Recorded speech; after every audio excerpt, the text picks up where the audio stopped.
Zed as an early pick? And what is Ryu gonna play into it that won't at least be a skill matchup? There are so many possibilities. I feel like it's almost impossible to speculate on it. One thing we definitely know is that the bans are not liable to change. It's the Sivir again from Fnatic as they round that one out. H2K should finish this one up. But the question is, do they now ban the Vlad? That was asked quite a lot. It's a possibility. No, it's the Shyvana. Stick to the same bans then. Clearly not afraid of the Vlad in that sense. So Fnatic, as we saw, Yellowstar had a fantastic game on Thresh in the last game, going for it again, which means they push Kasing over on either Janna or Annie.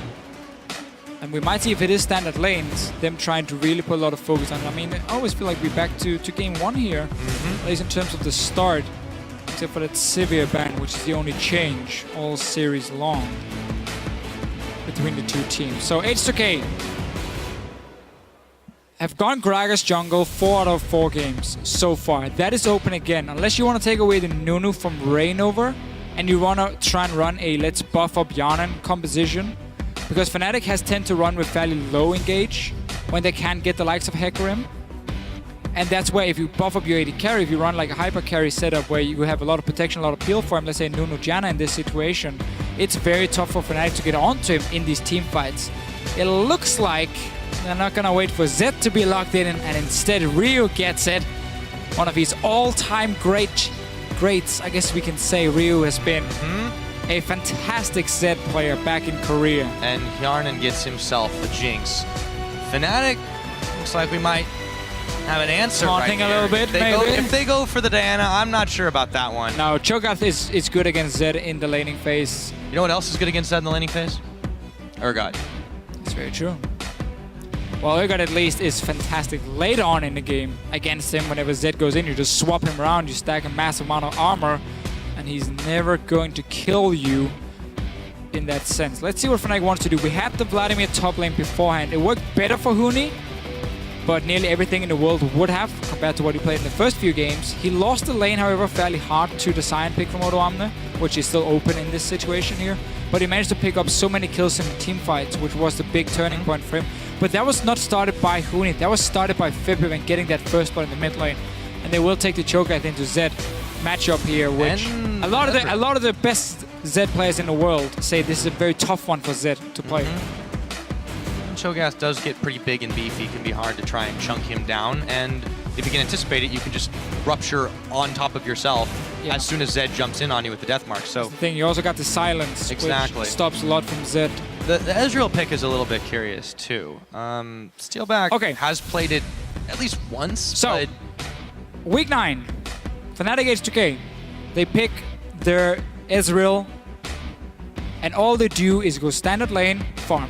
Nothing is what you do. Ezreal is so boring to watch in the laning phase because he just sits back and farms. He's so passive, but it allows the rest of the team to make plays. It allows the top lane, the jungle, the mid laner to make the plays, and then whenever they feel like it, they go down to that bottom lane and start ganking on H2K. And they can't do the same because there's so much mobility from the Ezreal itself to jump around. And also, it is a pick against the Zed to try and stay alive in these fights here. You're not picking an immobile AD carry who's just stuck if Zed jumps him. Now Ezreal can at least try and kite around a little bit for himself. So that's why they're picking it, is just to keep Steelback safe and say, this game is not about you. At least not the first 20-25 minutes is not about you. You get your man immune, you get it fully stacked, you get your Trinity Force, then you can start doing something. Before, you just sit back and farm. Let the rest of us make the plays. With that, talked about obviously the Janna also from H2K. The Janna, I mean, it's another solid choice for the mobility factor, for the disengage. They also have the Gragas once again, so that's going to be the double disengage.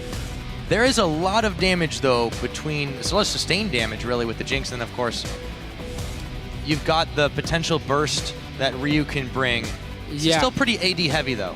Yeah, that's the problem, and we haven't seen a lot of AP picks from Odoamne in the top lane.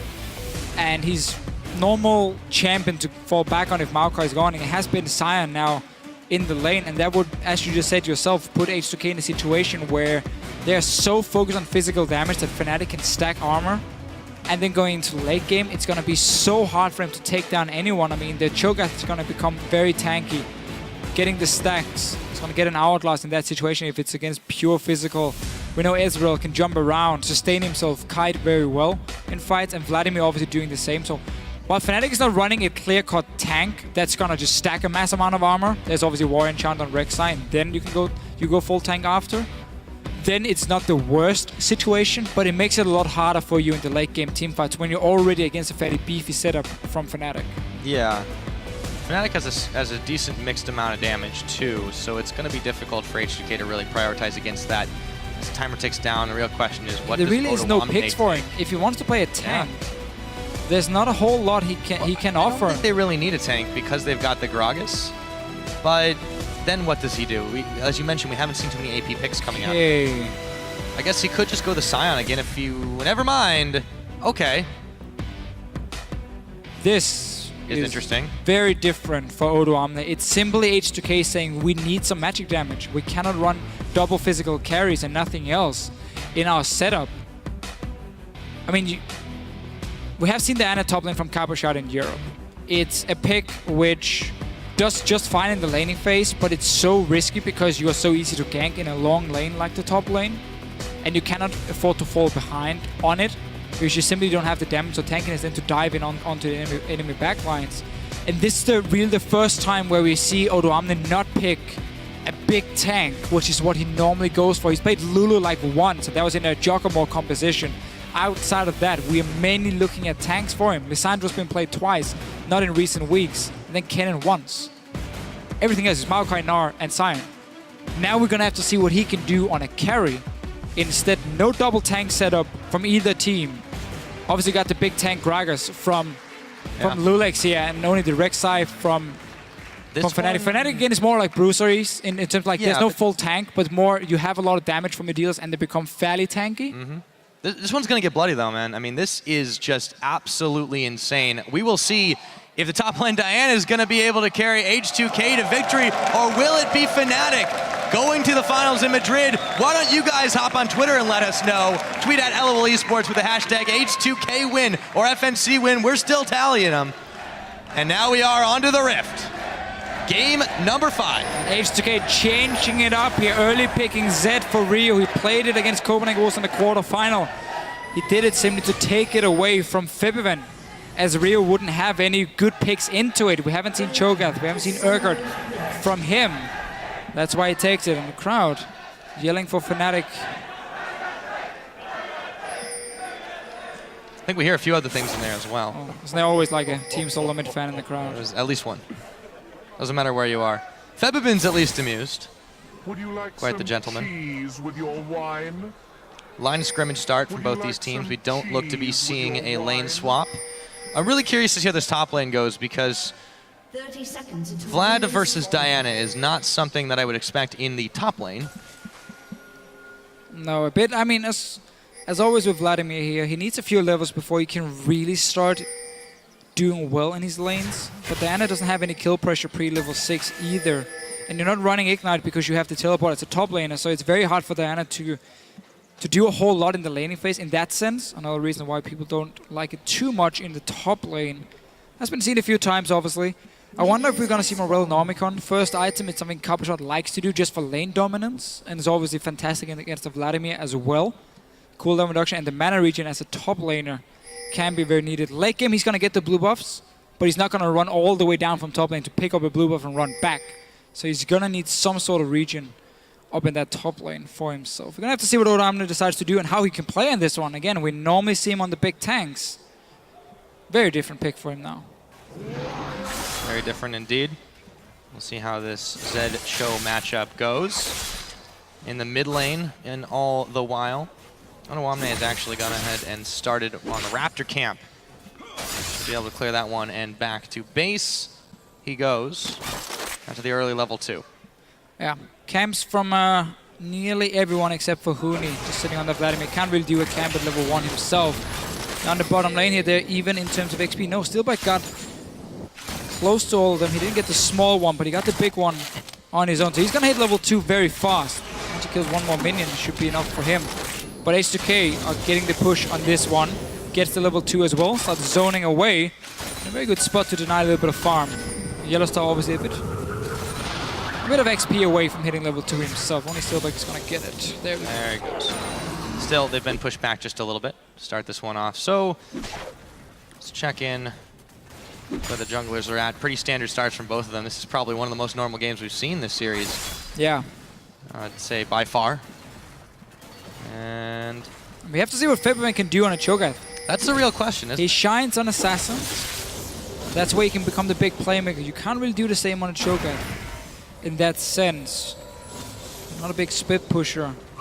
First gank from Reno is around the top. And we talk about Diana, she has no mobility. She's very easy to gank. He's going to force a flash. This is definitely going to force a flash as he gets the knock up. There it goes. And he chugs a biscuit or two. Yeah, this is going to be now Lulex coming in around the side with a double bust, forcing a flash out of Febvin as well. And he rolls out the barrel too. So suddenly a lot of lanes you can gank for the junglers here with the Cho'Gath in the mid lane with Diana in top lane as well. Not a good start for Odoamne. It's super tough to play this lane, or well, to play Diana in the top lane because of it. And now Lulex, he's in trouble. Flash for flash right there. The Raptor camp's gonna help him out, and Rainover secures first blood. We so often talk about these early junglers, how they're still very strong in the current meta because they can make plays like this. And when you already have your mid lane pushing in, look at the top lane, was already pushing towards Odoamne, so there was no help for Lulex, and Rek'Sai could just go for that fairly easy one-on-one.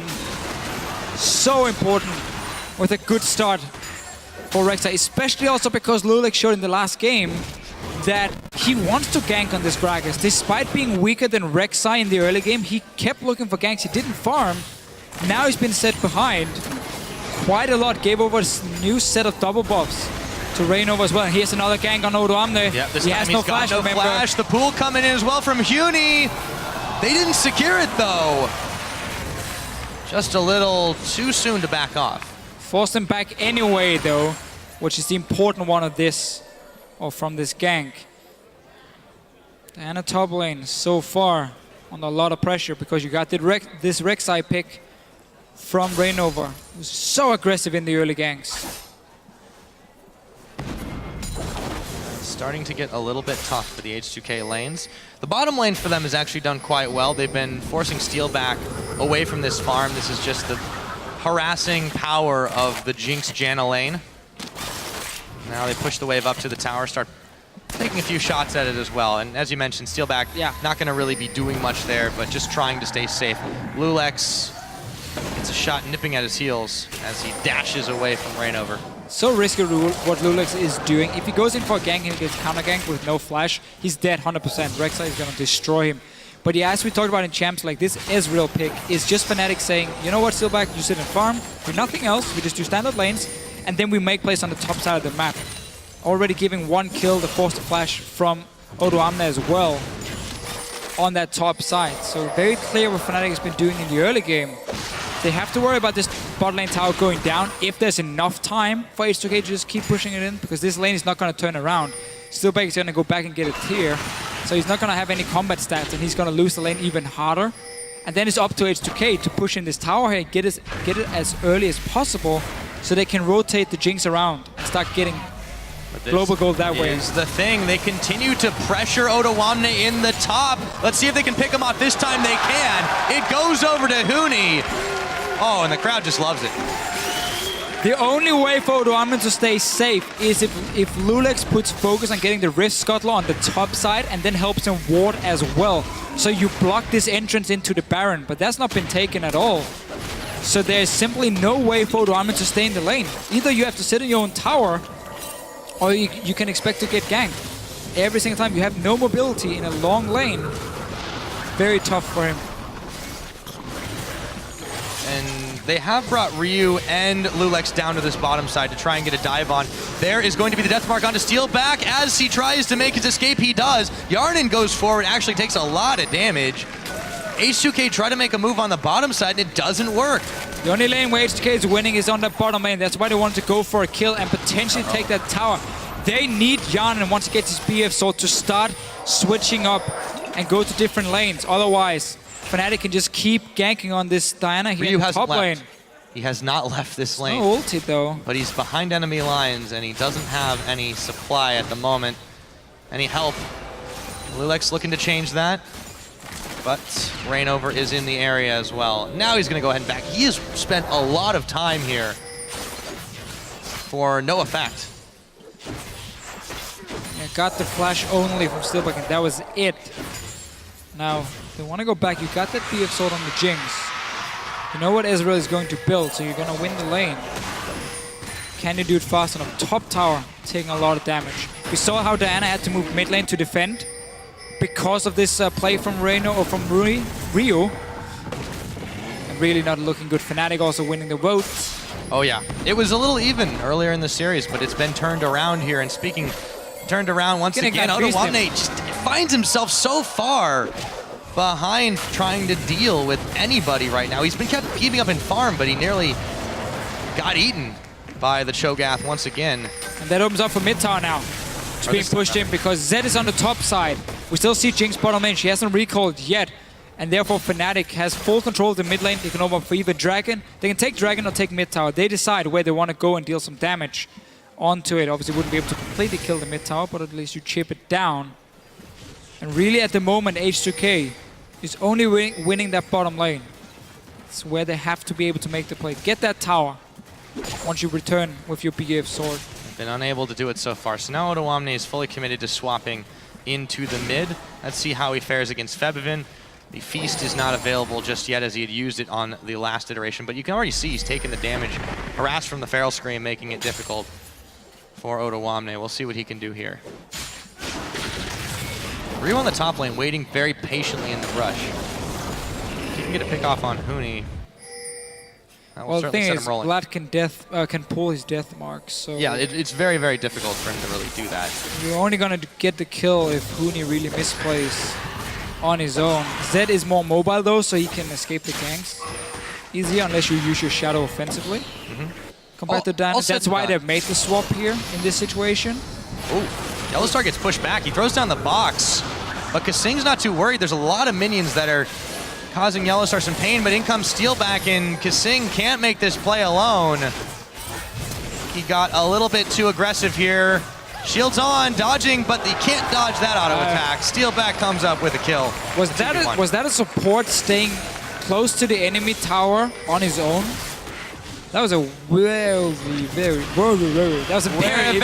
weird indeed. That's a very strange play from Kasing. Huni's bailing out after the death mark. It's gonna be Lulex going down. Huni soon to follow. Ryu now could be in some more trouble as Rainover picks him up. It's a double kill. Odoamne teleporting back in, and he dashes forward, but Rainover's already out of town. Yeah, mid lane being pushed in as well.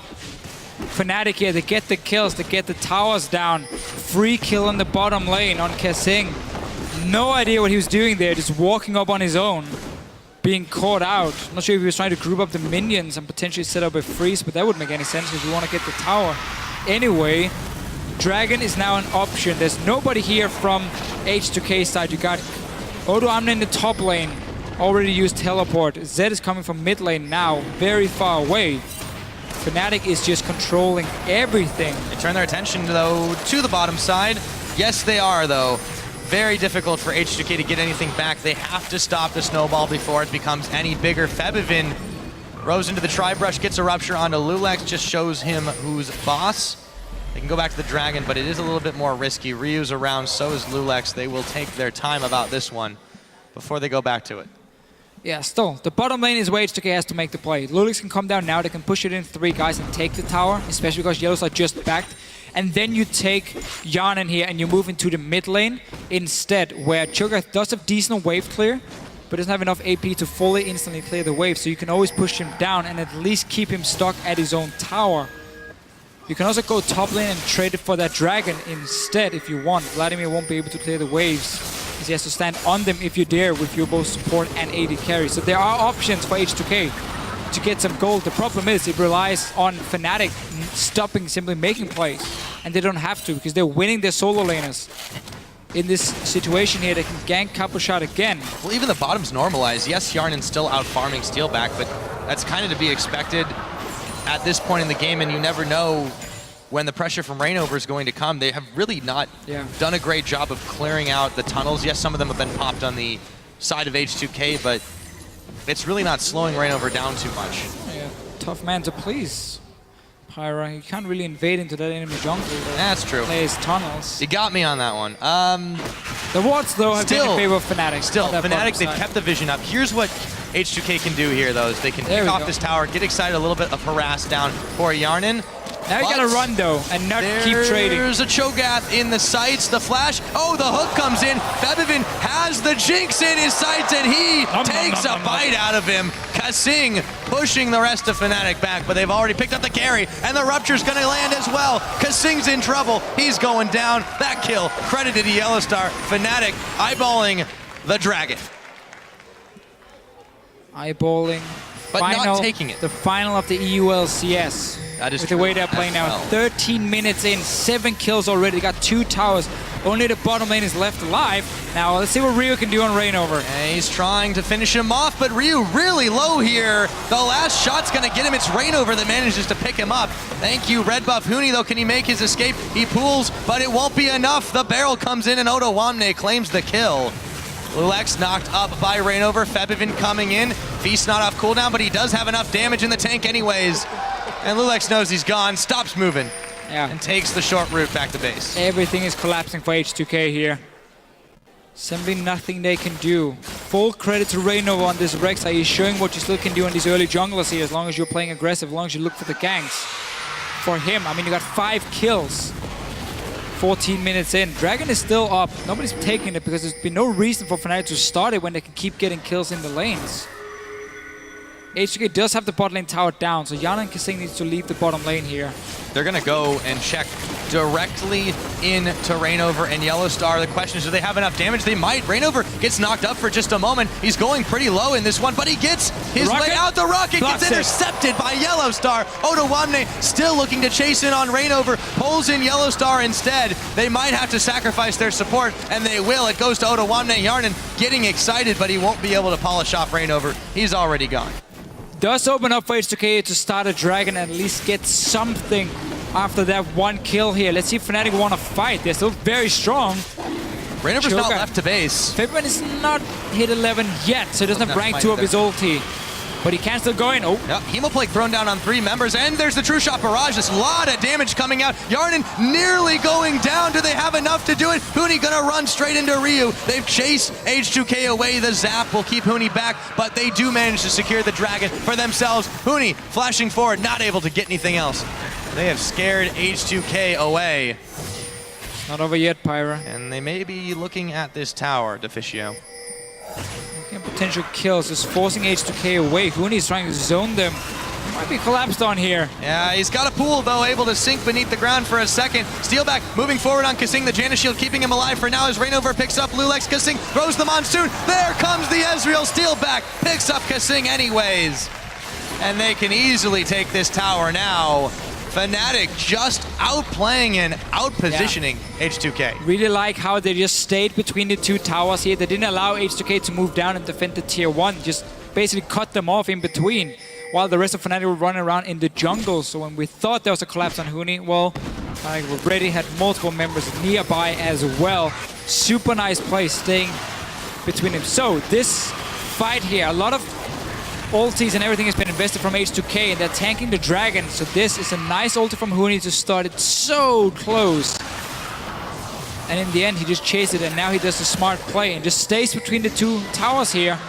You're not gonna let H2K either run away or come down and defend the tier 1. No, fight them in between. You don't need to fight at a tower. Super nice setup. Look how the rest of them are coming around. Yeah, and he buys time with the pool as well, just using himself as live bait. They still can't quite finish him off. There's so much damage here. And Fnatic just come up with the better end of it. They grab everything they want and more. So 6,000 gold in the lead. They've got themselves a Dragon to the 0 of H2K, as well as 3 towers to 1. It's about 17.5 minutes into this one, Deficio. Fnatic are looking good. They've got their eyes on the finals in Madrid. Couldn't hope for more. They had a plan ready against Diana top lane as soon as it was locked in with this Rek'Sai pick for Reignover. 6 kills for himself. And also H2K, clearly, the way they've been playing in this game, he realized once they started dropping in this whole lane, it's like, okay, what can we do? We have to start making risky plays now. Otherwise, we're never going to get to a point where we get any gold if we don't start overextending in the lane. It cost them a few kills. They got the bot lane tower, but they've not been able to push anything after. Now they've swapped Yarn into that mid lane. Fnatic is ready to defend. They're ready indeed. Uni catches sight of Lulex. Now Ryu there as well, backs himself away. We'll see what H2K can get off of this. It looks like nothing for now. Meanwhile, back in the mid lane, Yellowstar's not able to connect on a hook. Yarnin takes a lot of damage, but he gets out safely. So by going Iceborne Gauntlet here against the Zed, wants that extra armor for himself, more kite options as well to just stay alive in these fights. He knows there's enough damage on the side of Fnatic. Ohtawamne can't quite make the plan. Rainover, he takes the Lantern escape. Look at all the items here from them. We got the Spell, Vamp, Focus, Spirit Visage build from Vladimir, so he's going very tanky. Not a whole lot of damage from him, but enough. And then your job is instead just have super long team fights where you can keep sustaining yourself. And then you have Rod of Ages coming in from Fibin with cooldown reduction, so just focus on trying to spam out Ruptures here while he's kiting backwards. And then of course Iceborne Gauntlet, so very tanky. All the members, honestly, from Fnatic getting some sort of tanky stat early on, which is going to make it even harder for H2K to get any kills in the fights. He is collapsed on now by members of H2K. I think he knows he's not getting out of this one, even with the pull, but maybe he can get back to his team. No! Yarnin gets the kill, takes the brunt of the True Shot barrage, but he's still just fine. Definitely some much needed gold onto him. I'm not sure what's doing an answer. what Huni was doing. Yeah, I'm not sure either. Lanes. There's been a few sloppy deaths in this one. And those joins the other ones for Huni. No objective really to take for H2K, so Fnatic doesn't lose a whole lot from it. Other than it just slows them down. And when they're building all these tanky items, really just opens up for these long team fights for Fnatic, where as long as Zed doesn't pop a target with his ulti, which he won't be able to later in the game, he's not going to do anything in the fights, and Fnatic can just keep kiting around and wait for that Q to land from a choke and then you go in. Now, we often talk about the early Barons from Fnatic. The very early Baron. There's no vision from H2K. They've also got a Feast from Febivin. He can take his time, walk slowly around the side, intercepts the Jinx rocket, but now they know that this is happening. The problem for H2K is it's far too late to stop it. Classic Fnatic. One pink ward is all they need. Plays it. If they see H2K move in, you just back away from it because you already control the map. And then you just take your chances. Really, Fnatic can do nearly everything they want here. They can go 1-3-1 spray push. They can go 5-man together. They're strong enough to just force H2K away from a tower. And take it. The dragon is obviously going to belong to Fnatic as well. Yeah, only 20 seconds or so left on that one. H2K, they've got to stop this move forward, but the problem is now you've got Baron enhanced minions. You've got a lot of damage. Yarnin narrowly avoids that rupture. Fnatic just owns this map wherever they want to go right now. And I was talking about the Rek'Sai tunnels earlier. You can see some of those offensive ones starting to come into play big time for Rainover and the rest of Fnatic. Yellowstar, Rainover starting off this dragon. Yeah, the only thing H2K can do at this point, if Fibin wasn't pushing the mid lane, was like go top here with 3 or 4 guys and try and take the tower. But it had to go so fast, and you can't do it if your mid lane hasn't been pushed out, and that's why Fibin stayed in there, pushing up to the tier 2. So that completely stopped H2K from making any plays and trying to trade it for that dragon. They've been starved of gold, really. Completely. They've not been able to get anything because Fnatic is always there to push them back time and time again. Now they have to worry about defending this bottom turret. Baron enhanced minions. So many members of Fnatic here. Yarnin getting caught on a line. That's going to be all she wrote for him. The True Shot barrage. Nyx Lulex in the back of the head. Ryu still trying to make a play on this turret, but he is going to trade at best an outer for an inner. Fnatic, they're not interested in stopping right now. Huni, meanwhile, back in the mid lane, still making it happen, and they are continuing to shove forward. They want to end this game as soon as they can. Deficio, inhibitor tower being fired down. 28.5 minutes. Febivin grabs a midnight snack, and in comes Lulex to try and push them all back, but it's not going to happen. Febivin picks up that kill on, or excuse me, Kasing and Yarnin have both gone down now. Yarnin just about to come back up, but the inhibitor is already down. Another inhibitor turret being fired down. Fnatic, forget a snowball. This has become an avalanche. Completely here. Fnatic really showing how good they are once they get that early lead. Showed it in the last game as well. Won the early game with Fibberman getting that first spot and just used it to completely take over the map. Didn't give H2K a single chance of coming back. It's the same in this game here from Fnatic's side. 2 inhibitors Fnatic has managed to grab now. It is 23 minutes into the game. That's one of the earliest ones we've had this series. Fnatic starving H2K over and over again. They've got their sights set on this final. Ryu, Hemoplague's on, in comes the death mark as Huni continues to move for him, but Otawamne teleporting in too late. Huni comes up with a kill. And he continues to chase away Otawamne. H2K can't even make the solo outplays or even a 2v1.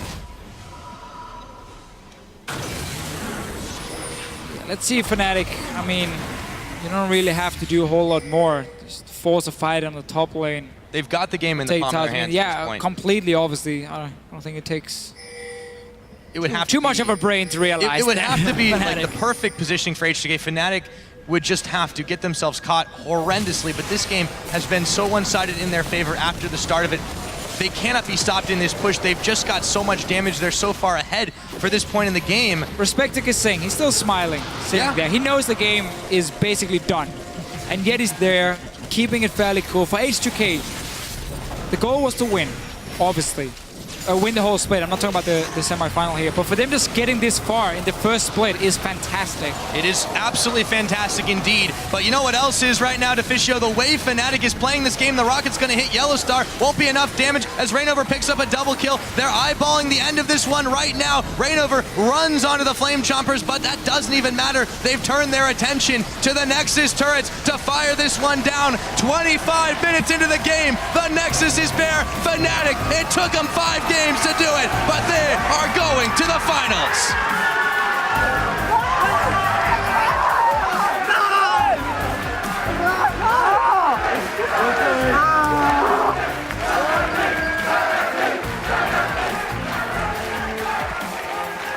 What can you say? Yeah, not a whole lot looking at the last 2 games. They were basically all about Fnatic and their fantastic ability to snowball an early lead. That's what they showed in these games here.